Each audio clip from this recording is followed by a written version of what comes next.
Welcome to the club. Hello everyone. Today we are starting to discuss a new book. A book which is called Howl's Moving Castle by Diana Wynne Jones.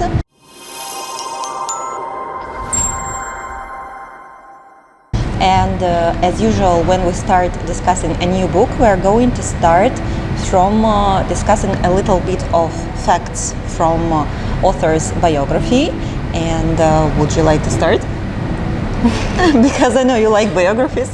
Yes, I like biography, and especially this time because Diana Wynne Jones is a British novelist, and she is considered to be a children writer, if I'm not mistaken, and fantasy writer. And that's the main part of my interest because I love fantasy. There were some nice facts that I found about her. So I like that she has been cited as a source of inspiration for a lot of other fantasy writers like Philip Pullman, Terry Pratchett, of course J.K. Rowling, Of course, yes. and Neil Gaiman. So she influenced the works of a lot of people. Just to continue your thought about the authors, I would like to mention that, for example, Philip Pullman wrote a trilogy, His Dark Materials. Terry Pratchett is the author of, for example, the apocalyptic comedy novel Good Omens. And of course, J.K. Rowling, we know, it's Harry Potter universe. Neil Gaiman, together with Terry Pratchett, they wrote Good Omens. Also, he is the author of Stardust and, for example, American Gods and Coraline. Gaiman described Diana Wynne Jones as quite simply the best writer for children of her generation. And also Jones and Gaiman were fans of each other. They both dedicated different works to each other. I have a quote by Neil Gaiman on my on the cover of my book. Quite simply, the best writer of magic.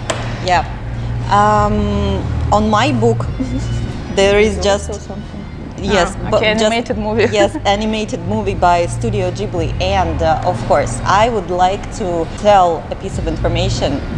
It's kind of like similar to what you mentioned when we started reading Isaac Asimov's stories, because at that time you said that the book was waiting for you to start reading it for about 15 years, and in fact it's almost the same with this book, because I tried to find when the book was published, and I found that this edition was published in 2009, and I don't know, I'm not sure, maybe it was presented me just in 2009, maybe in 2010, I'm not sure. This book was presented me by one of my friends as a birthday present. Ever since, it was just lying on my shelf or somewhere else, and I was like, okay, there will be time when I'm going to read it, and finally the time has come, and I'm very glad, because I'm a very big fan of animated movie by Hayao Miyazaki.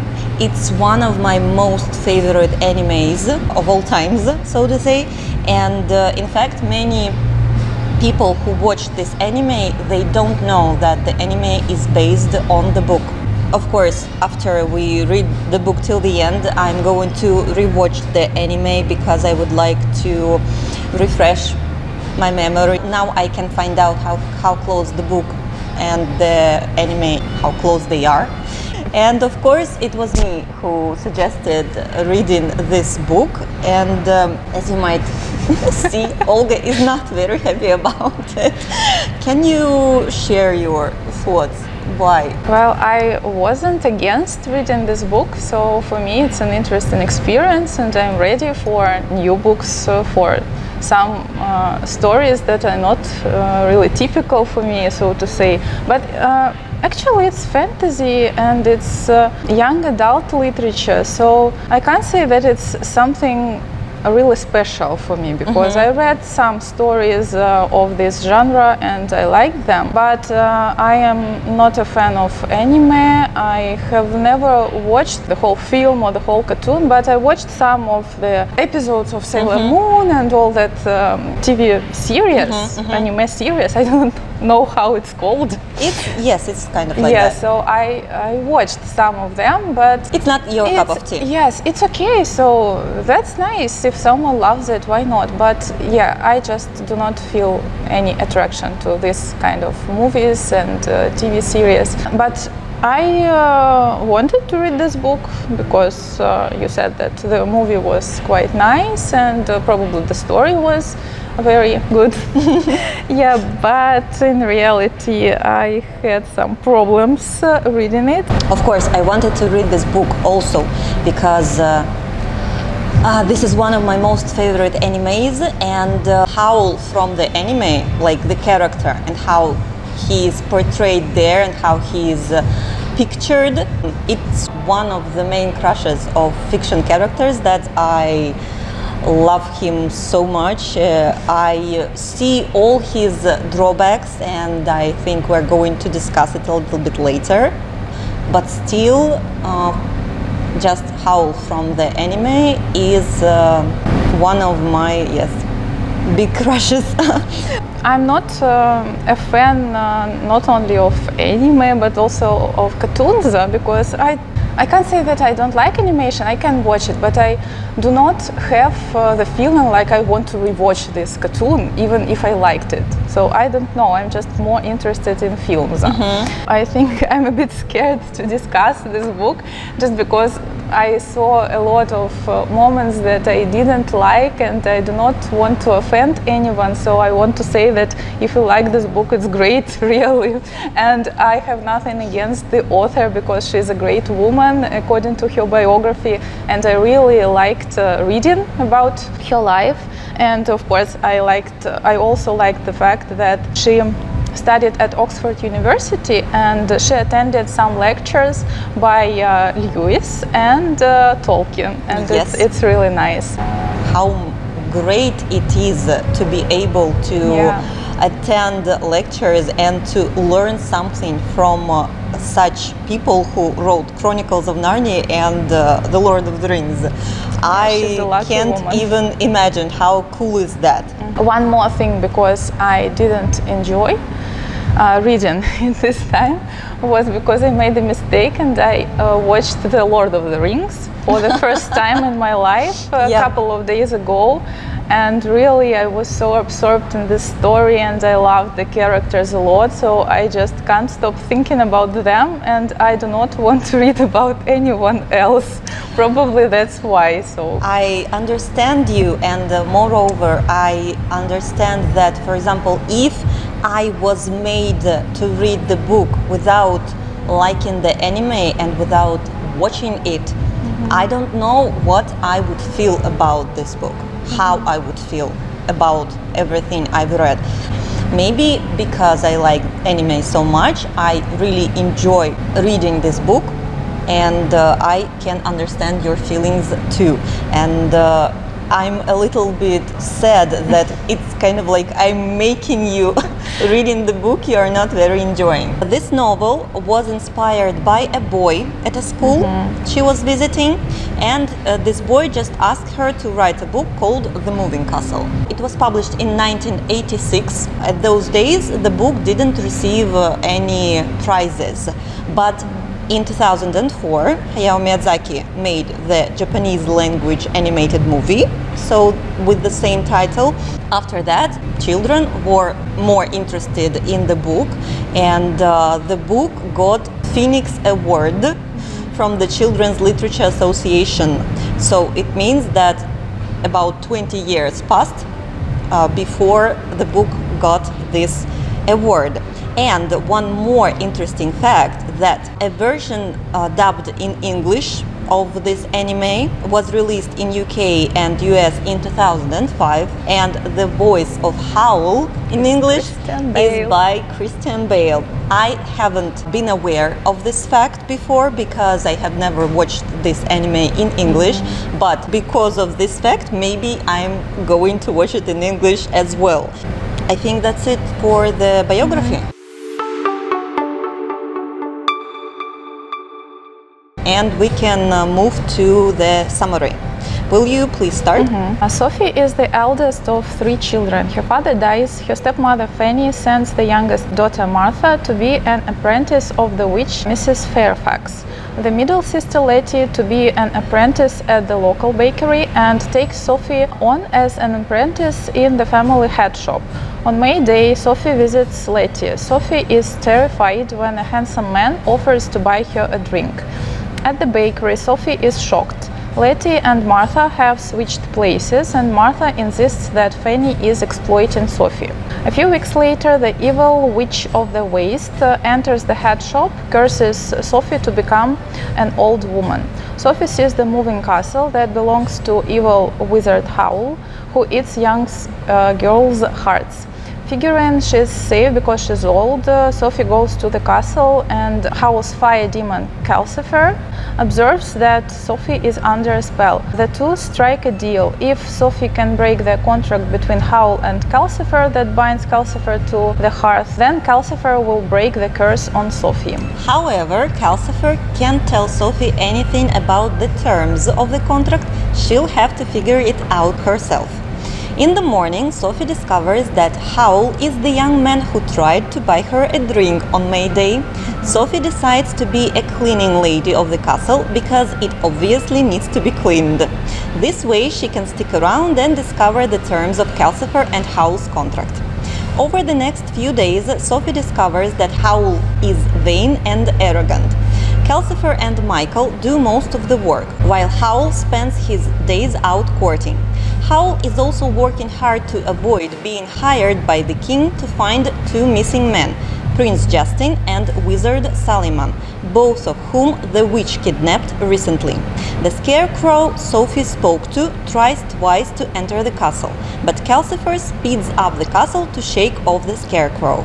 Soon Sophie discovers that Michael is dating Martha, who is still posing as Letty, while Howl is trying to make the real Letty fall in love with him. So, overall impressions of this part. We are discussing chapters 1 through 7.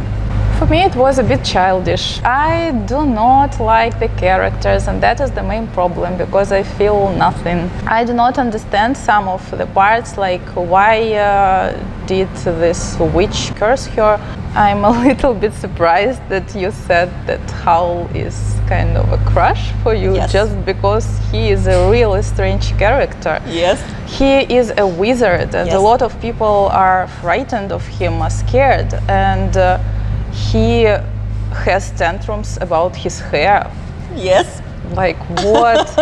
And I also hated the 5th chapter because I'm going to read the name of this chapter, and it is far too full of washing. So the whole chapter is only about washing, it's about cleaning the house. And I was thinking, when would they stop?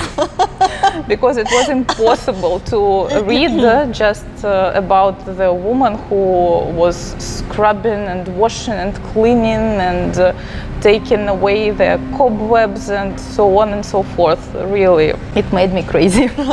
I think I'm going to comment a little bit on your thoughts. I think no one at this point understands why the Witch of the Waste cursed Sophie. She said something that she doesn't like to compete or something like that. I remember, but I do not think that it was like a real reason, and because you can't understand it fully. Yes. That's why probably there will be some other reasons, but not now. Of course, I think it's kind of like this mystery part that no one understands yet at this point, and we are going to find out more about it and the real reason why the witch cursed Sophie later. So, about Howl and why he is my crush.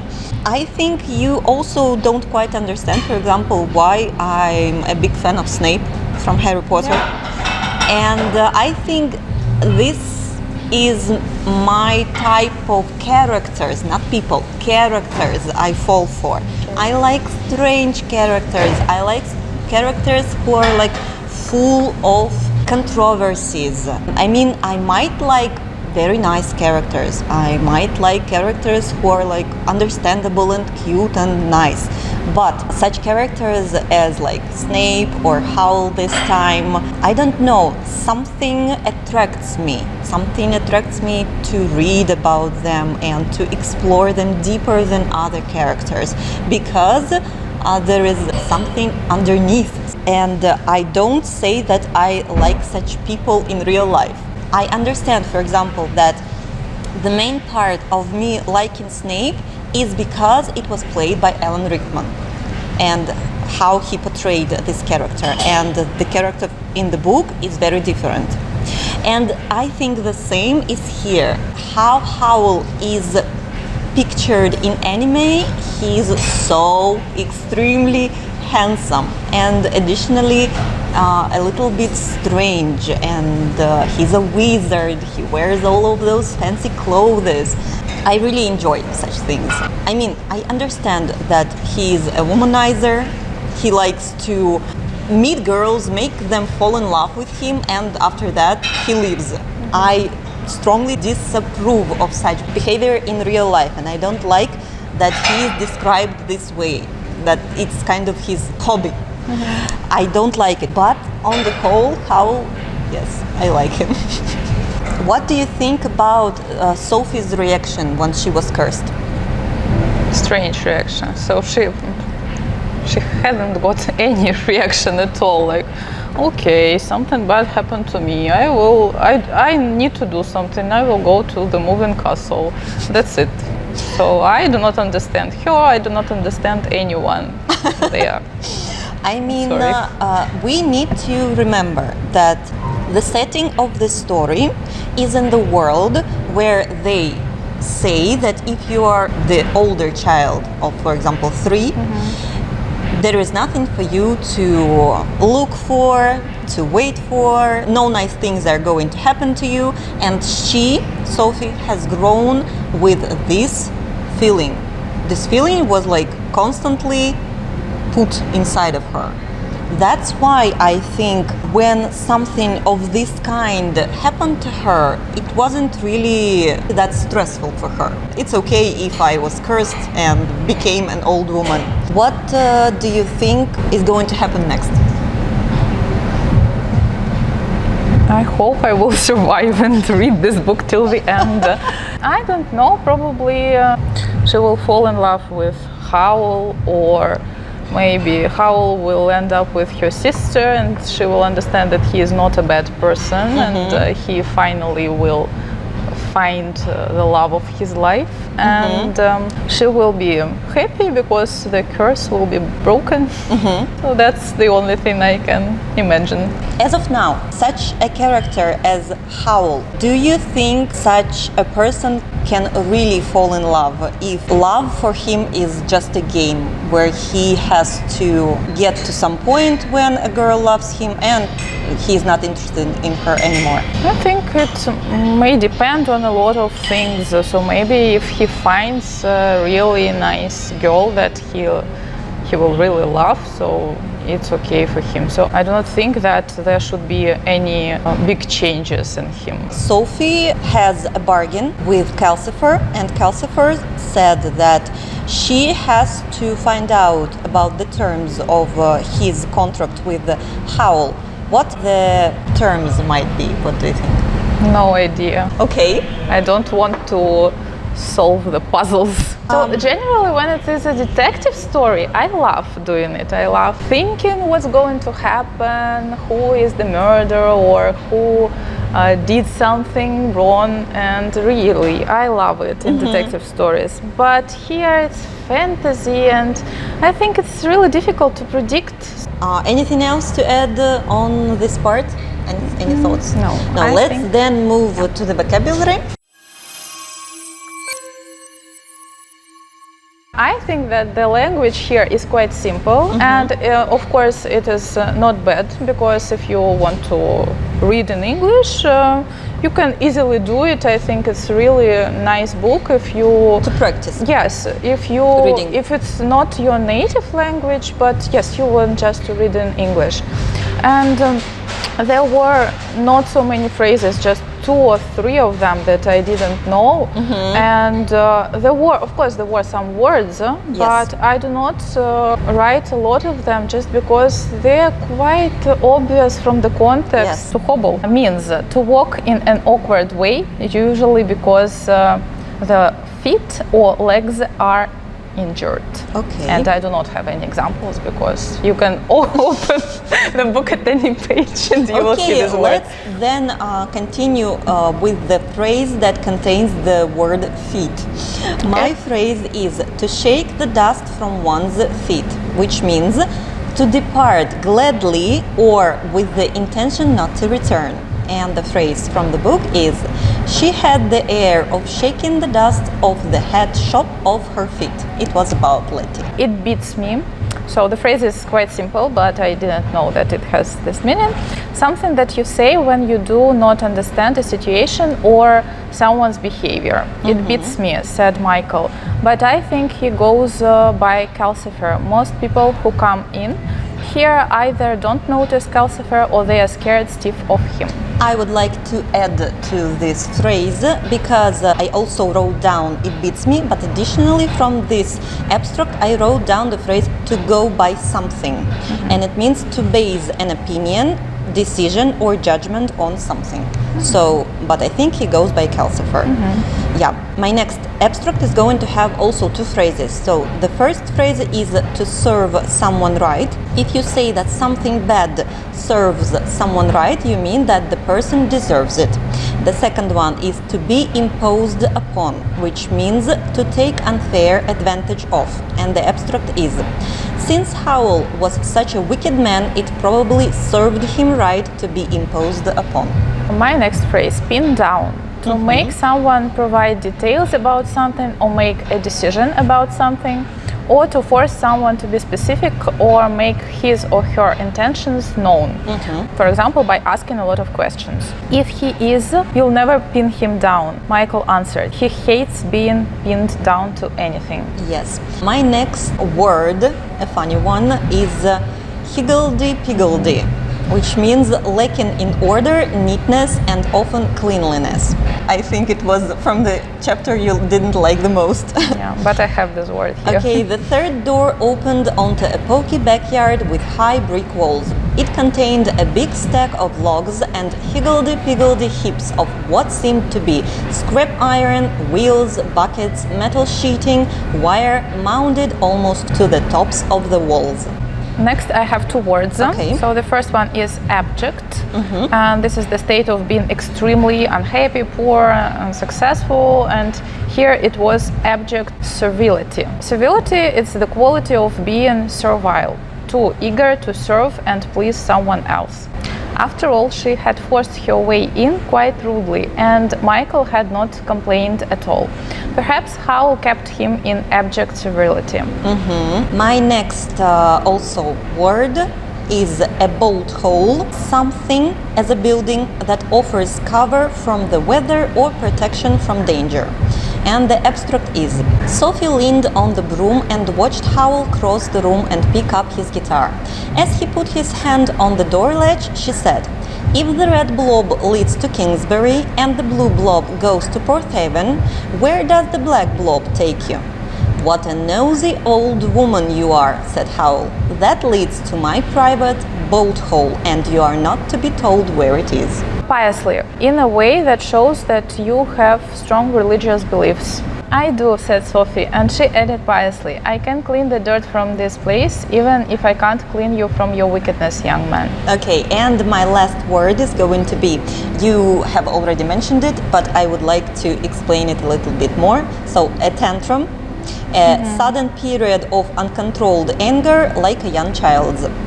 And the abstract is, Howl took no notice. He just sat, looking tragic and shivering. I can't get him to speak, Michael whispered miserably. It's just a tantrum, Sophie said. Martha and Letty were good at having tantrums. She knew how to deal with those. Spruce, So I knew this word, but it was a tree, and here it was an adjective, definitely from the context. So spruce means tidy and clean in appearance. Howl came out of the bathroom just then in a waft of steamy perfume. He looked marvelously spruce. Chasten, to make someone understand that they have failed or done something wrong and make them want to improve. Sophie hobbled back indoors, rather chastened. Withers clearly had no need to work in the ordinary way. I think we're done with the vocabulary and with the discussion this time. Anything else to add? No. Okay, guys, thank you very much for watching this episode. Next time we're going to discuss the next part from this book, which I hope Olga is going to enjoy more than this time. I will try to start reading earlier than this time. I hope the story is going to grow on you a little bit more. I hope. At least. Thanks for watching and live long and Be careful with entering into bargains with the fire demons. bye-bye. Goodbye.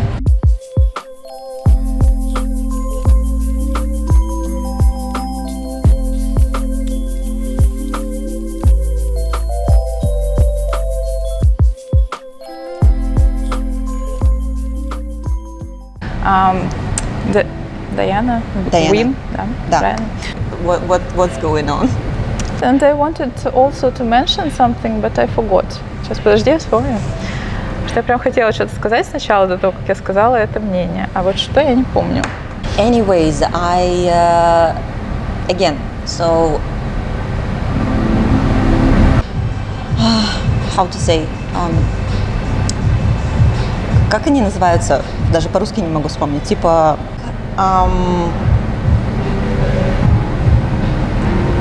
Even if I can't clean you from your wickedness, young man. давай еще раз. I do. Опять про клининг. Я не могу это уже читать который раз. Okay, guys. Так, нам нужно фразочку выбрать. Давай про клининг.